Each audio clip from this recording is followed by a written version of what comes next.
one of the most common question that we get asked is, you walk funny, like something is off, something is different, right? But somehow you don't know how to correct it. Maybe you've gone to a physical therapist and they taught you how to correct it, but somehow whatever they taught you, it just doesn't stick. One of the most basic requirements of walking is the ability to stand. Okay, and please don't do this at home unless you're holding on. If you're ever curious about how your body behaves when you do this test, right? So when you're walking, you're actually standing on one leg, right? As you advance one leg, you're standing on one leg. For a split second, you are. You need to analyze how is your body reacting each time you stand on one leg. So for example, this is very, very common. If you stand on the right leg and you have the tendency to lean over, and then when you stand on the other leg, you actually don't lean over so much. Now you translate that to walking and you're going to end up looking like this.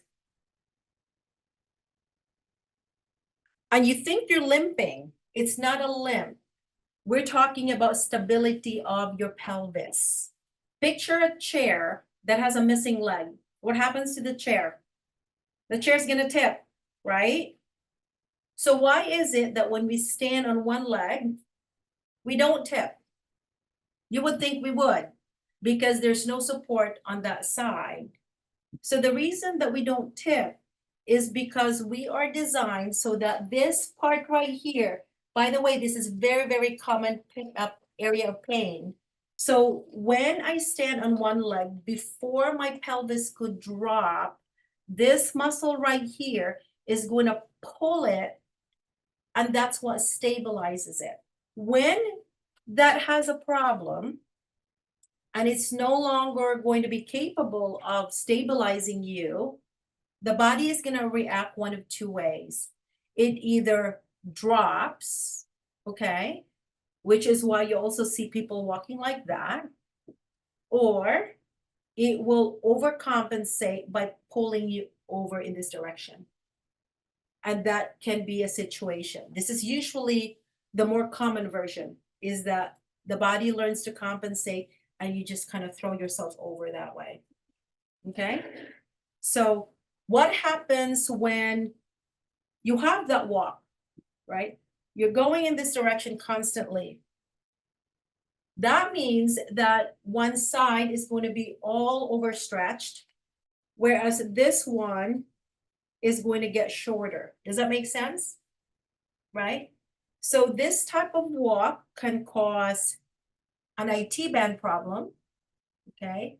So it can make you have pain going down your leg, but it stops at the knee. It can also make you have pain right here. And the most common one is, they call it, oh, you have an IT band problem. And so that means that your IT band is tight. And because your IT band is tight, you need to stretch it. Well, that's the worst thing you can do. Because if you're walking, your ability to walk looks like this, you are constantly stretching your IT band. So the reason for it being tight is not because it's tight, but because it's overstretched. Because, the number one cause of death is falling, right? It's not just the falling, but the consequence of a fall. That's essentially what it is. So as we get older, the most important thing is, how can we become more stable so that we won't fall? Well, that would be a very good one to start with.